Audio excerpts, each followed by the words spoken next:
from the lands across the ocean to the land beyond the mountains.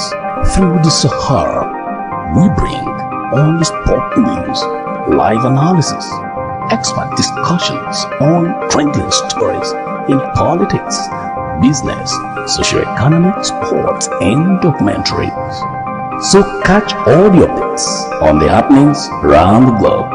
Stay focused on the fact today, only on ATN.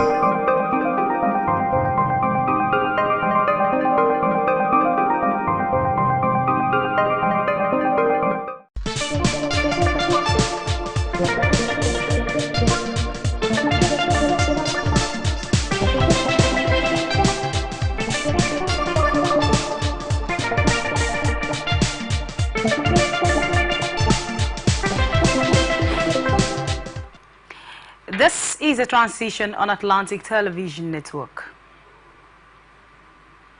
Rivers State Police Command has confirmed the tragic incident that Ifeanyi Udochu, a staff of the Atam Producing Limited, Port Harcourt, reported to the command that the helicopter belonging to East Wing Aviation Department from the NAF based in Port Harcourt.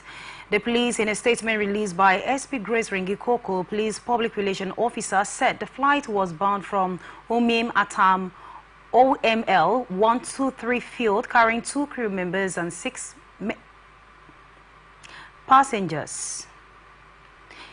The statement noted that unfortunately the helicopter reportedly dashed into the ocean near Atam Producing Limited, Nimbo platforms and FPSO.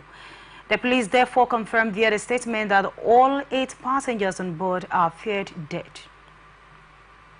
The police said the Marine Division of the Rivers State Police Command is cooperating with other agencies to recover the aircraft and the occupants while extending its deepest condolences to the families of the victims during this tragic time.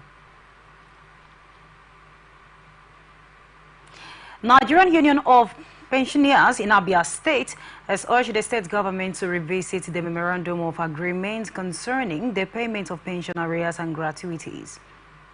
The statement signed by its chairman Elder Chukwu Emeka Irondi and secretary Elder Omar Kalu said the union stressed no discussion was held about waiving their entitlements, including gratuities.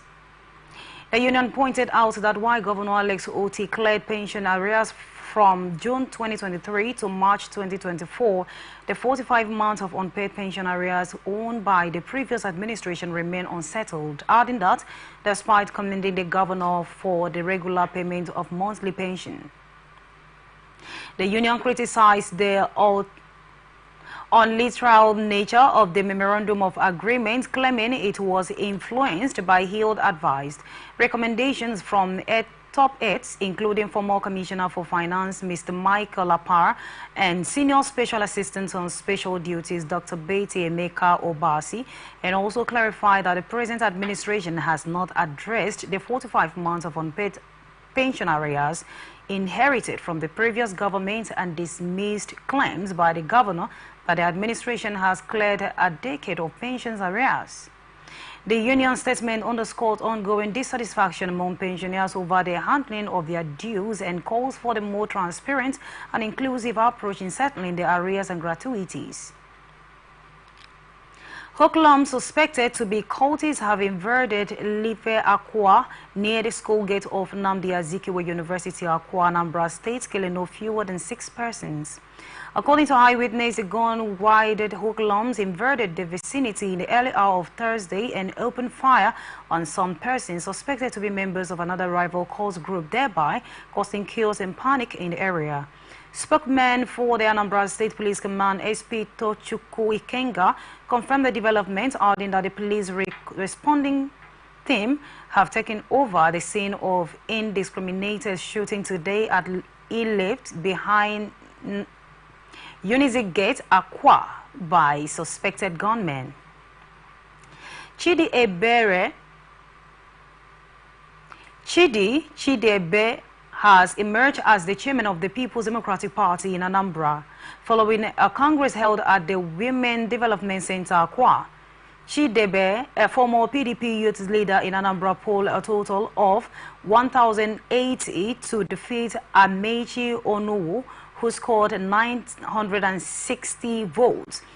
The Charles Anierobi was elected deputy chairman, while Mr. Ebere Onuokwo emerged as the secretary of the party.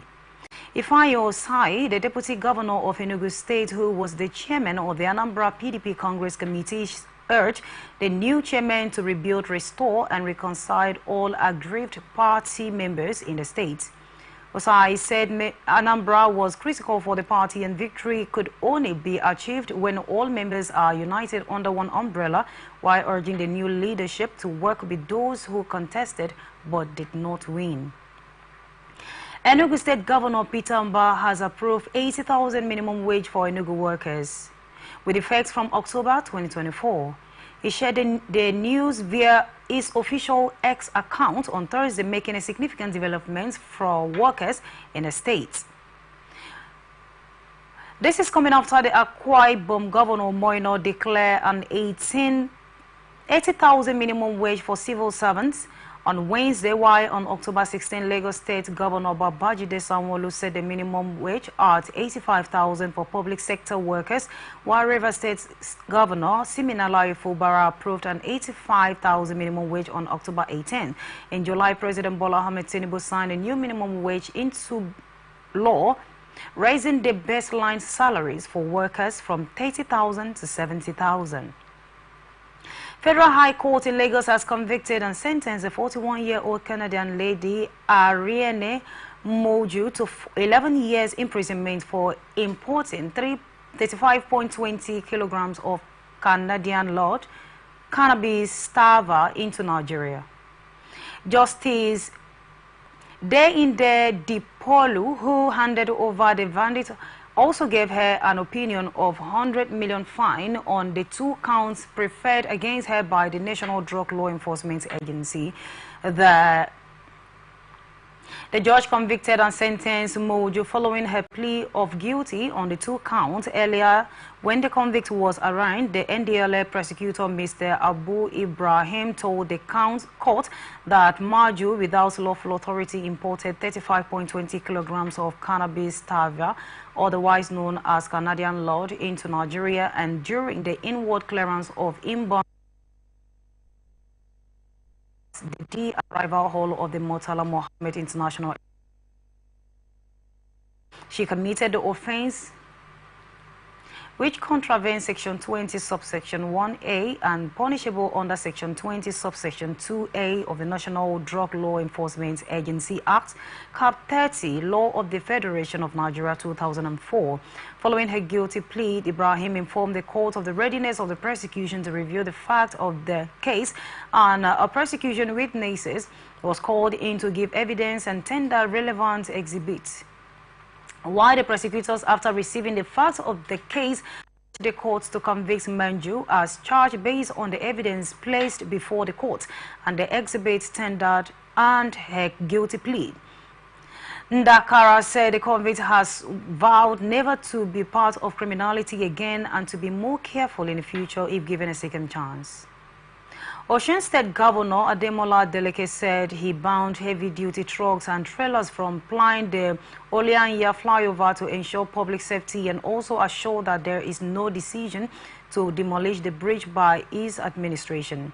Speaking through Olowale Rashid, a spokesperson in the statement on Thursday, Adeleke said the decision to ban the heavy-duty truck was also a resolution of the State Security Council, whose members raised alarm over the recent influx of trailers and trucks on ocean roads.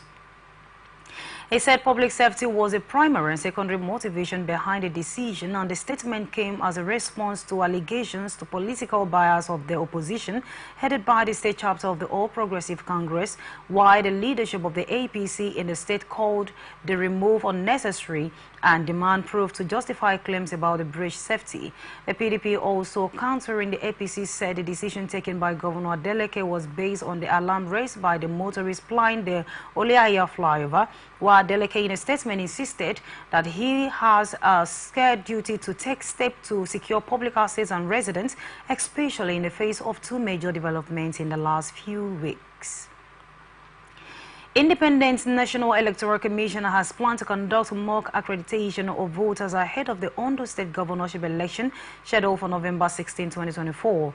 The exercise set for Wednesday, November 6, 2024, will test the deployment of the bimodal voters accreditation system and the real-time results upload to the INEC result waiving portal. INEC National Commissioner and Chairman of the Information and Voters Education Committee, Sam Olumekun, who disclosed this, urged registered voters in their designated polls unit to participate in the exercise, adding that the mock accreditation will take place at 12 designated polling units across 6 local government areas in Ondo State. They are spread across the 3 senatorial districts of the state: Ondo Central, Ondo North, Ondo South. He also said only registered voters with permanent voters cards from the units will be allowed to take part, and no voter from outside the selected unit will be accredited by the BVAS during the exercise. Ekiti State High Court in Ado-Ekiti Division has ordered the disposition of the Olu-Oloro of Iloro-Ekiti, Obafemi Olugbensoye, over non-compliance with the native law and custom regarding coronation rites. The Ekiti State Executive Council approved the appointment of Olugbensoye as the Olu-Oloro of Iloro-Ekiti on December 21, 2009. The Judge Justice J.D.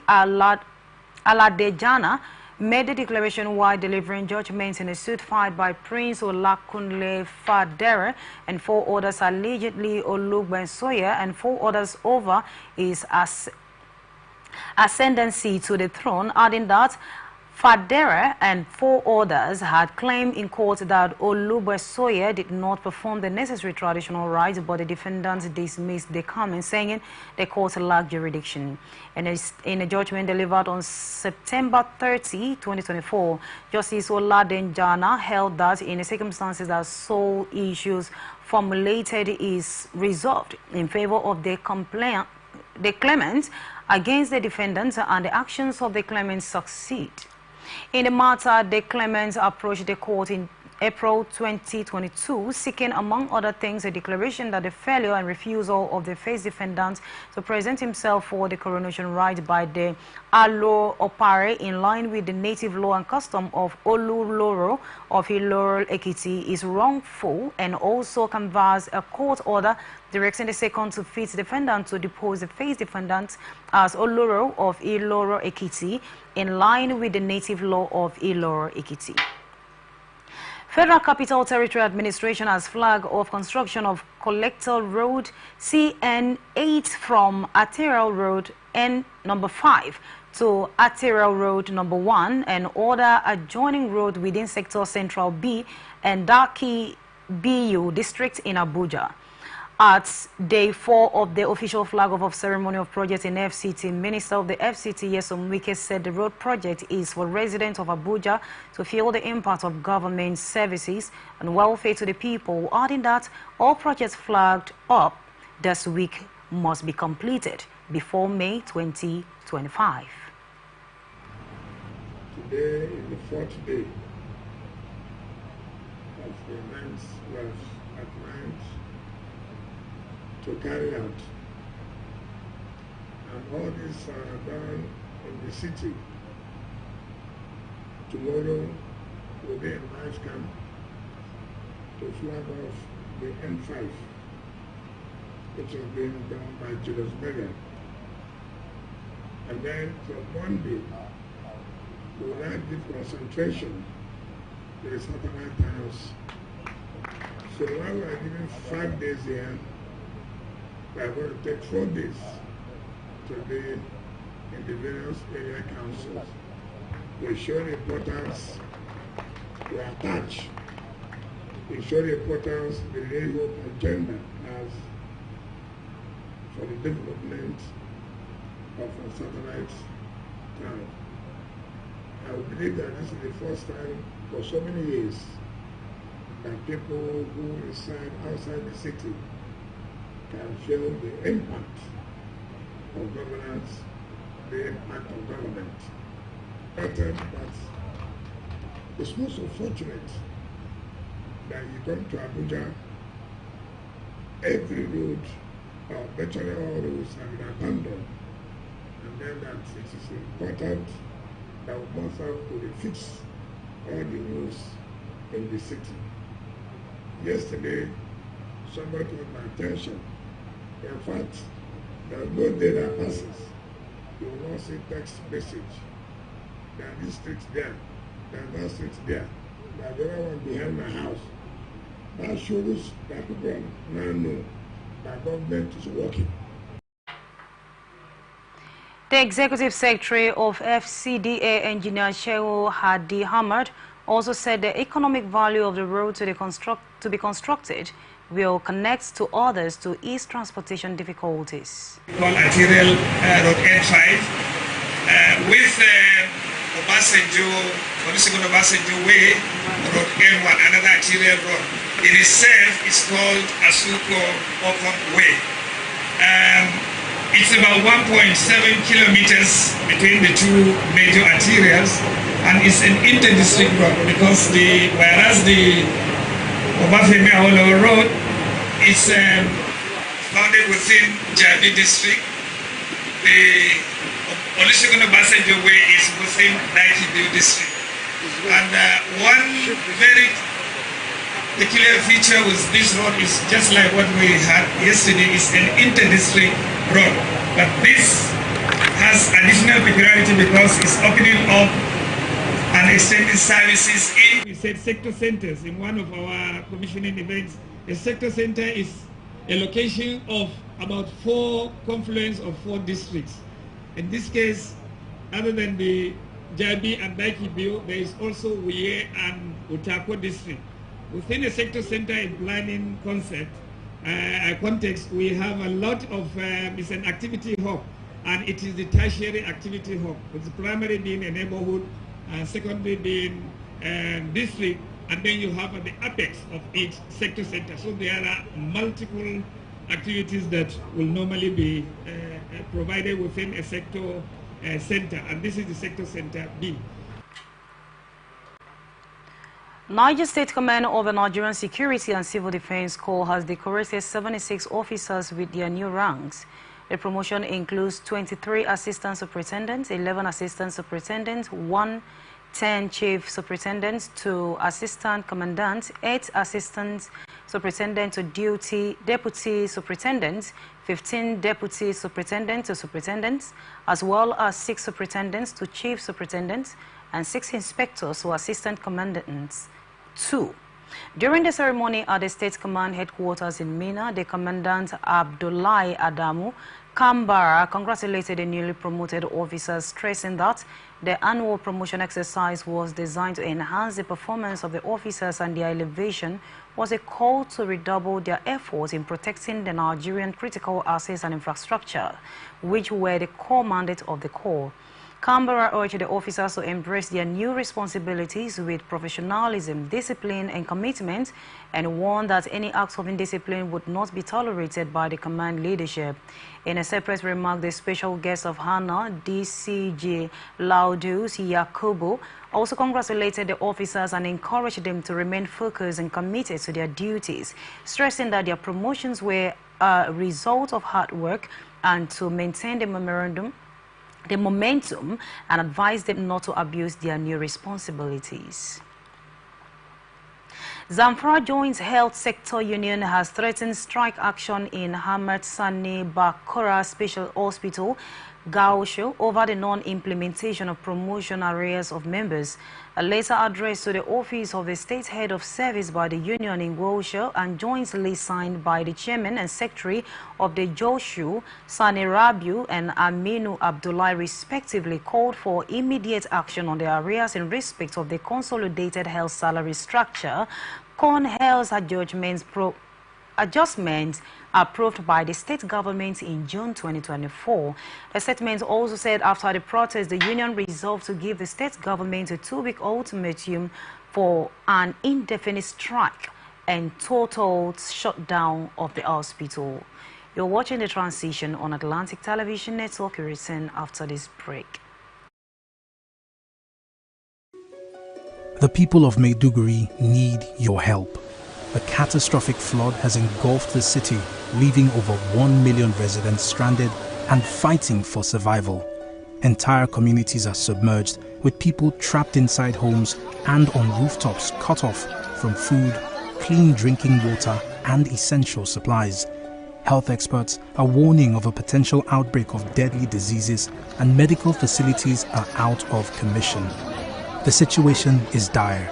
Helicopters, boats and high-riding trucks capable of navigating the treacherous, waterlogged areas are urgently required to reach the countless men, women and children still awaiting rescue. The Nigerian media is issuing a desperate plea to the government, humanitarian organizations, international actors and citizens across the nation. Step in now, before it's too late. For more information on how you can help, contact Professor Usman A. Tar, the Honorable Commissioner for Information and Internal Security, Borno State, on 0809-233-3955. Every second counts. This is powered by Atlantic Television Network.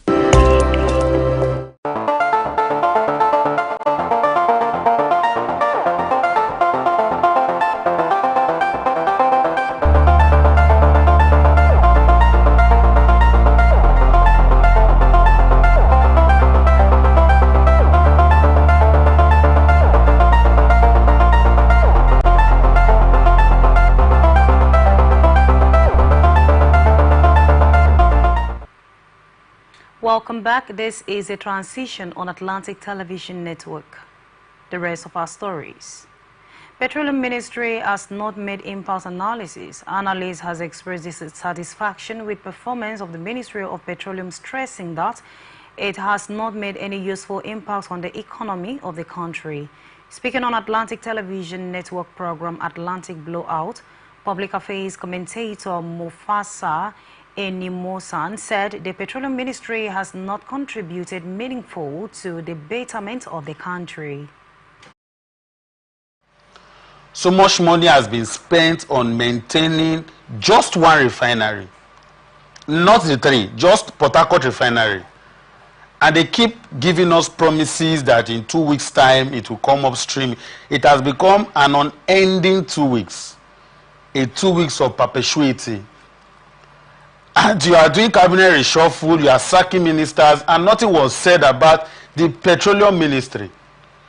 The group managing director is still seated there as GM. So for me, I really do not see any sincerity of purpose and intention. I think it's just for the optics.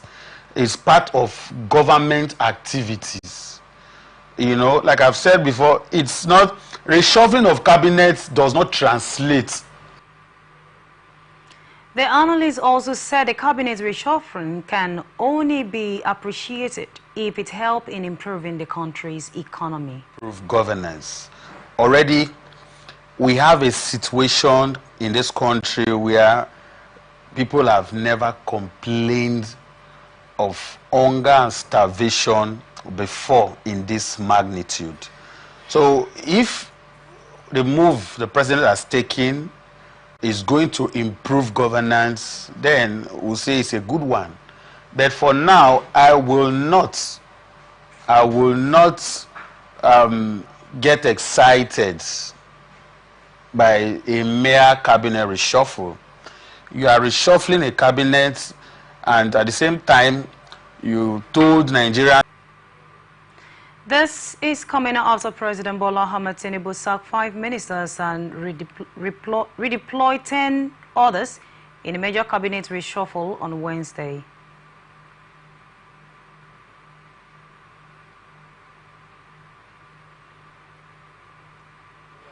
President Bola Ahmed Tinubu has urged Senate to screen and confirm 7 ministerial nominees for the cabinet. The executive communication in cabinet in a letter read by President of the Senate, Godswill Akpabio, during plenary session on Thursday.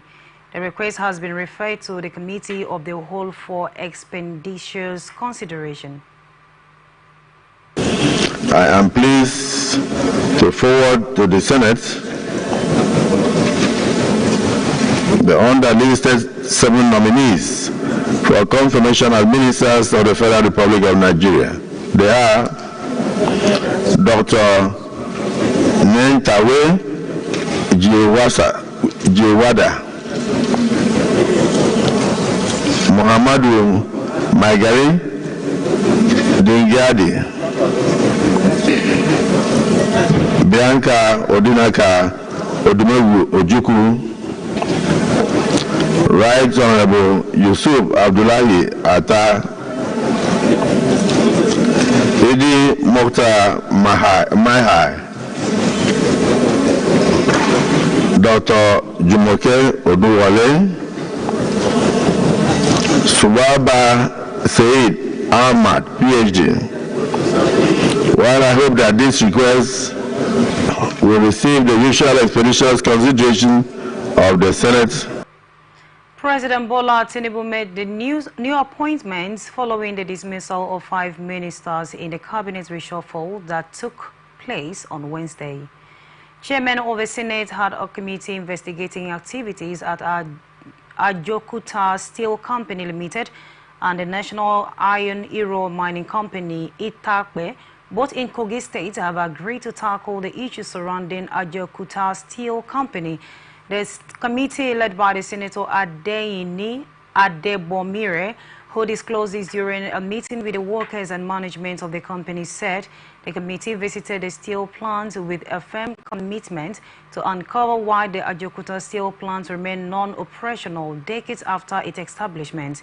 In his welcome address, the acting chief executive of the company, Kwangwi Joseph, expressed gratitude for the committee's interest in the company and recognized the trust placed in there to manage national assets and express commitment to transparency and accountability. He also said the Ajokuta Integrated Steel Complex, conceived in 1979, was designed to include a metallurgical process plant, on engineering complex, and various auxiliary facilities. The project was envisioned to stimulate vital upstream and downstream industries and economic activities critical for the diversifying the economic towards industrialization.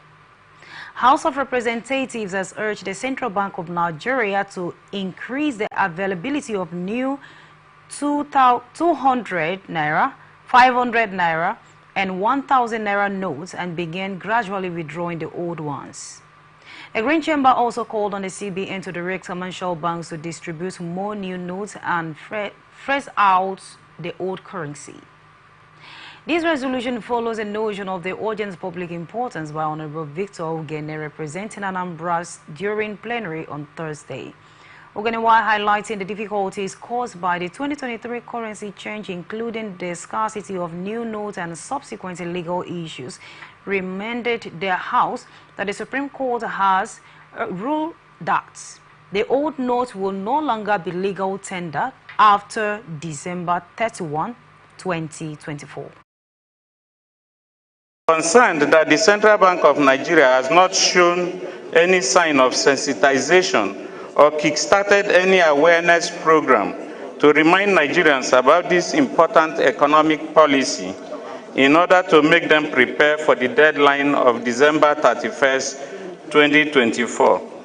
Worried that Nigerians will be plunged into more chaotic situations than what happened in February 2023, when the old 200, 500, and 1,000 naira notes shall cease to be legal tender and medium of exchange for goods and services as from January 1, 2025. Disturbed that the CBN ought to have started public awareness, such as jingles, television and radio announcements, social media postings, flyers, daily newspapers, and periodic magazine publications 3 months before the deadline. But now, with about 2 months to the deadline, there is nothing to show that the Apex Bank is prepared for the exercise. The House of Representatives has resolved to establish an ad hoc committee to investigate employment processes at the Federal Island Revenue Service, Corporate Affairs Commission, and Nigerian Deposit Insurance Company.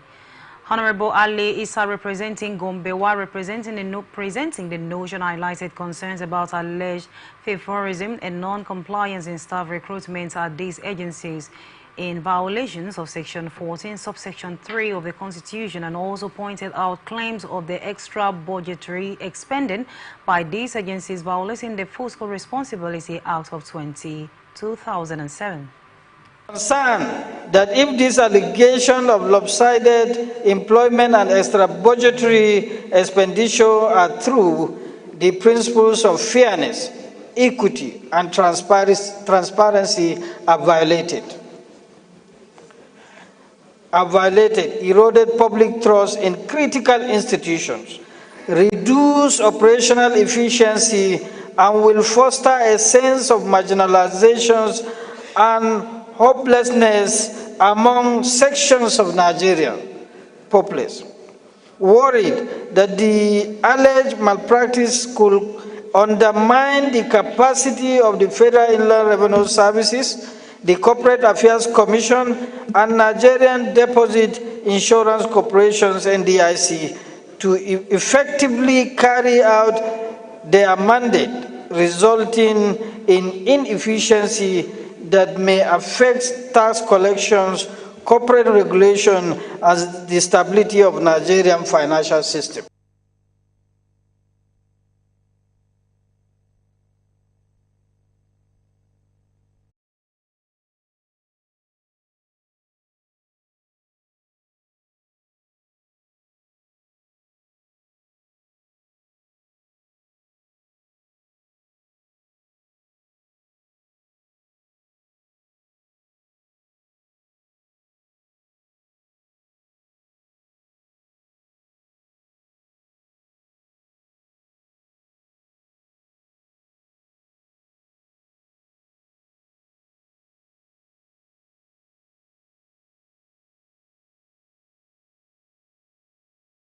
Additionally, the House urged the federal government to direct agencies involved in electricity management to halt billing and disconnection for public tertiary institutions under the current tariff system.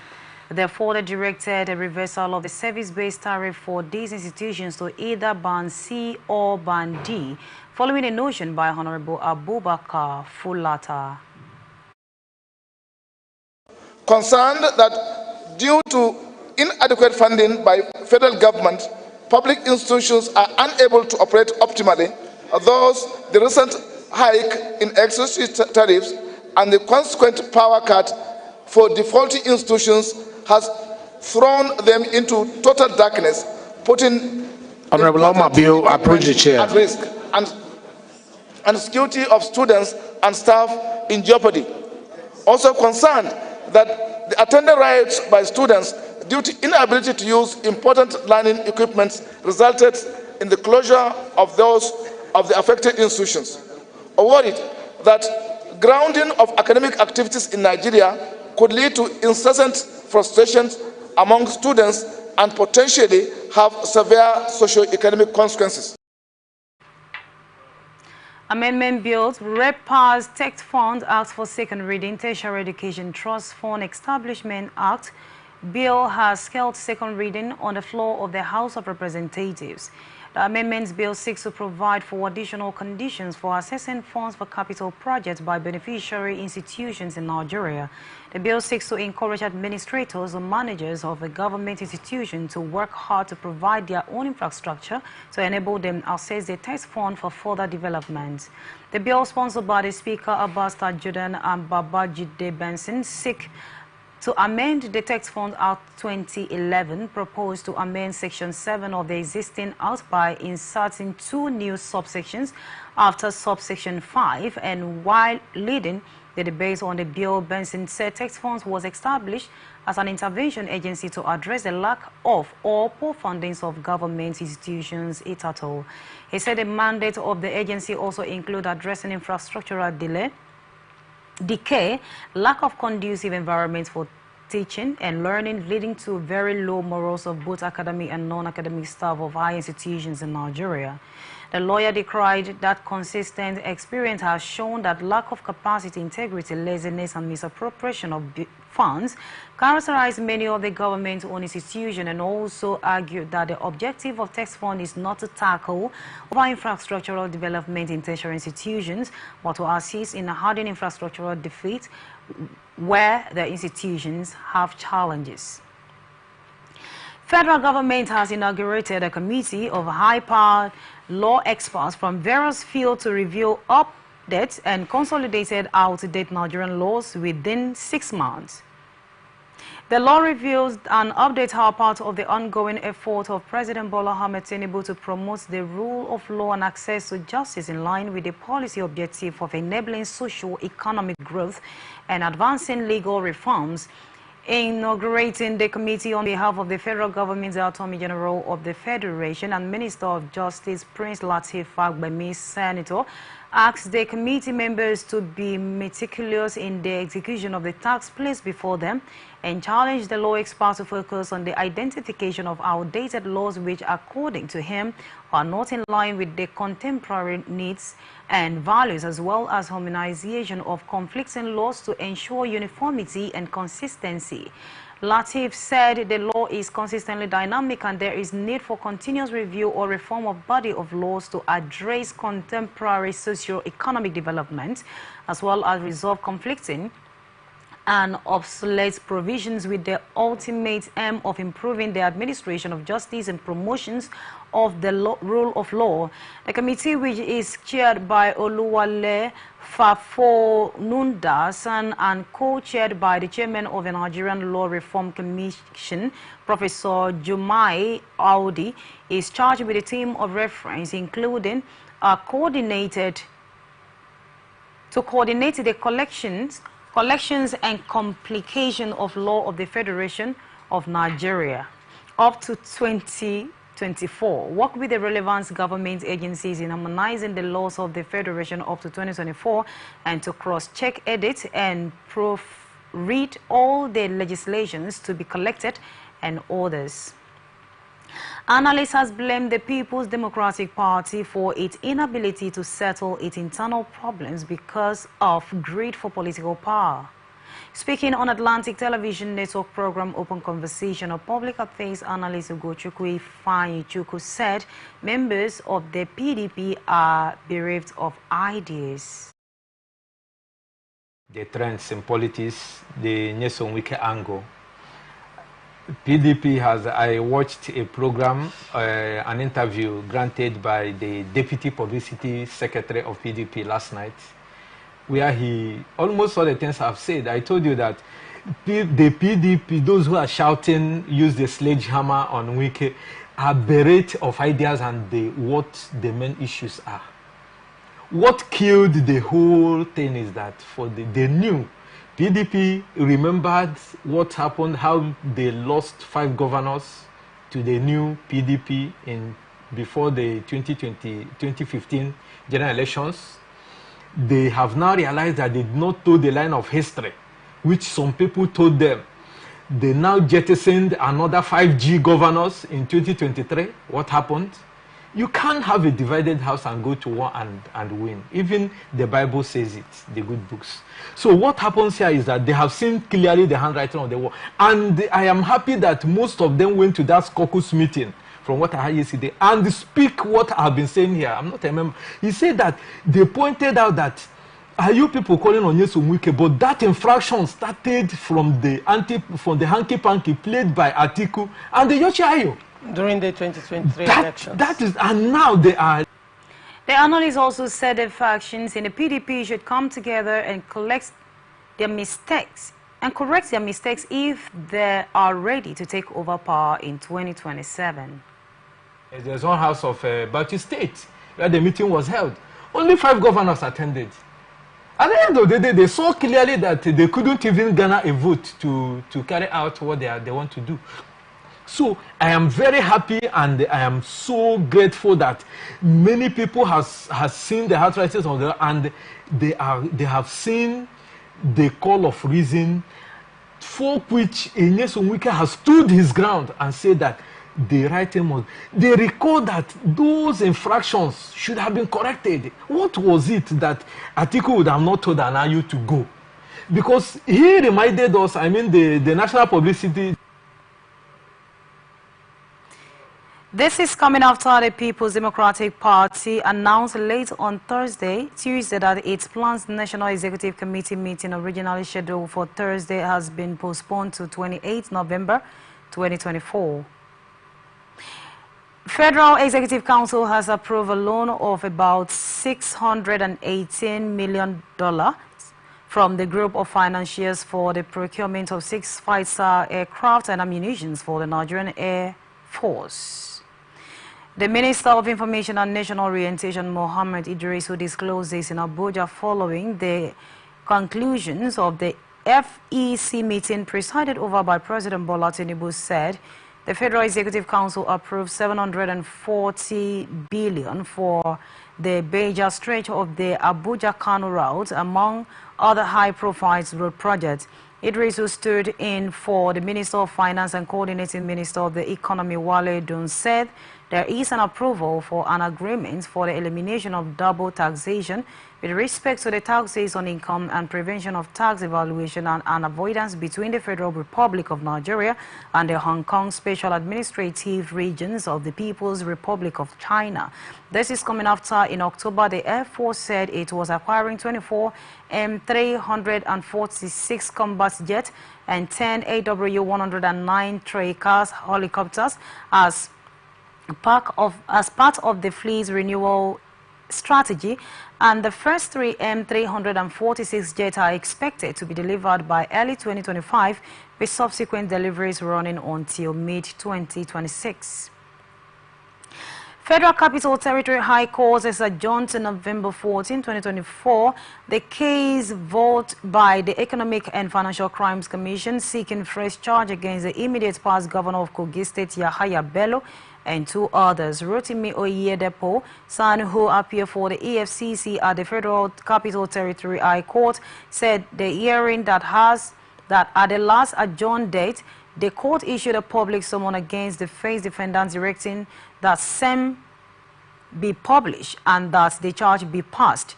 Justice Marianne Anea, however, interjected, stating that she did not ask that the charge be passed, but only the summon, while Onyedipo said they expected the first defendant to be in court on November 14, making reference to the 30 days duration of the summon, and therefore sought adjustment till November 14 for the arraignment of the 3 defendants.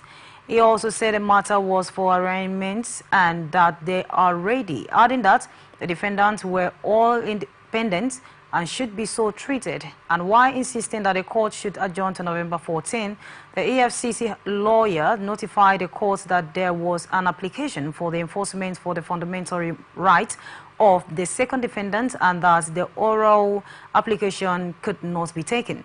She therefore adjourned to 14th and 20 November for a response of the first defendant to summon and arraignment.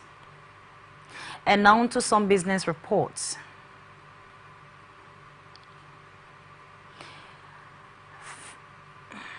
Minister for Aviation and Aerospace Development Festus Kayamo has visited the Secretary General of the World Meteorological Organization, Professor Andra Solo, to solicit operational support for the Nigerian Meteorological Agency. The minister centered its quest on area of capacity building and launching a national roadmap in respect of the early warning for all initiatives by the United Nations, among others. Kayamo made this known through a post on his X handle on Thursday. The minister, who had visited the Secretary General in the company of the DG of the NIMET, Professor Charles Anosike, Nigerian's permanent representatives to the United Nations in Geneva, Switzerland, Ambassador Obiodun Adeojola, and some technical staff of the NIMET also requested WMO support for NIMET in the implementing digital climate advisory services for sectorial activities in Nigeria.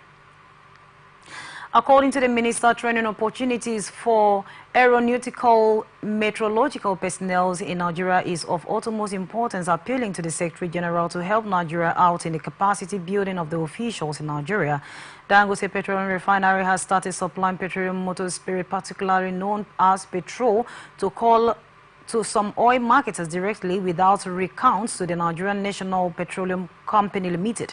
This is coming after some oil marketers were intensifying effort to buy the product directly from the plant, while others were importing the commodities, as hundreds of millions of liters of imported PMA should hit Nigerian shore in 2 weeks' time. A report from the Nigerian Port Authority which shows that about 123.4 million liters of the PMAs were berthed at 2 seaports to improve fuel supply nationwide, while oil dealers intended to import the commodity to supplement the supply from the $20 billion Dangote refinery. The officials explained that due to the high demand for petrol in Nigeria and other countries, the refinery has focused on ensuring 53% of PMA's production from its crude oil supplies. APM Terminals Apapa has expanded its yard capacity to handle increased export cargo volumes with an additional 2,420 feet equipment capacity. The terminal discloses in a statement by the terminal manager, APMT Apapa's Tim Kundeisen, highlighted the company's commitment to supporting the Nigerian economy, adding that the improvements were driven by exporters and shifting line feedback. He said the terminal had held several interactive forums to gather insights and improve the processes, and had achieved this expansion and pavement projects with 254,188 contractors man-hours without any safety and security infractions. Underscoring the terminal's focus on safety alongside operational efficiency, he also said the terminal is dedicated to maintaining high safety standard while delivering efficiency service, adding that the enhancements allowed for the handling of more export containers efficiently, reducing wait time and ensuring smoother operations.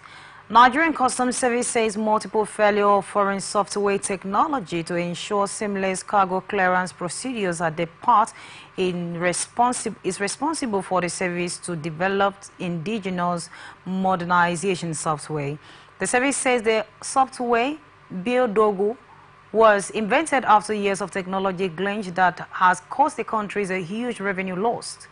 The Comptroller General of Customs, Adewale Adeyini, who disclosed this while addressing journalists at the Port and Terminal Multipurpose Limited at the Tinkan Island, Lagos, during an on-the-spot assessment of the project, said importers and agents have been lamenting continuous server downtime, delaying the clearing process and documentations at the nation's seaport, costing them a huge losses to demurrage.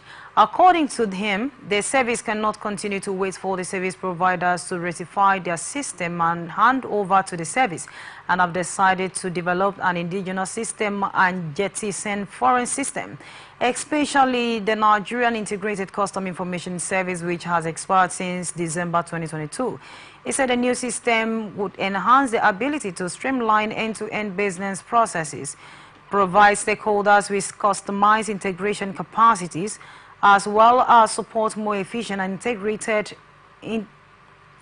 intelligent business decisions and facilitate ease of doing business. Federal Competition and Consumers Protection Commission has blamed hoarders for the escalating food price in the country.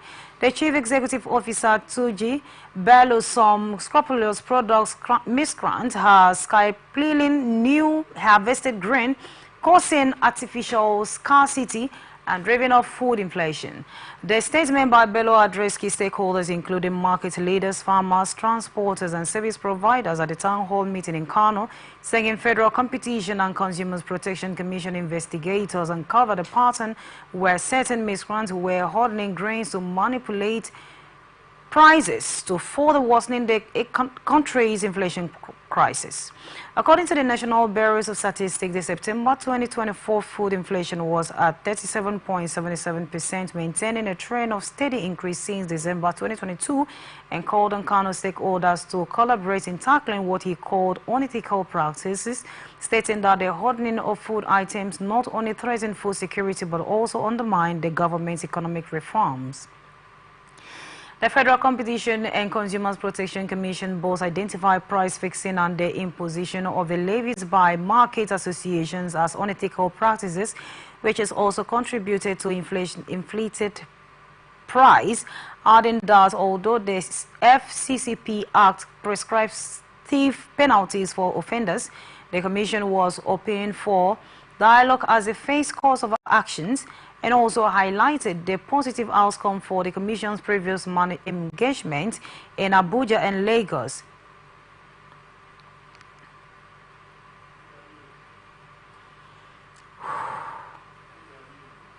And that's the size of the package. Thanks for joining. I am Immaculate Irikana. Join us on all our media platforms. Remember that peace and unity are the pathways to progress. Good morning.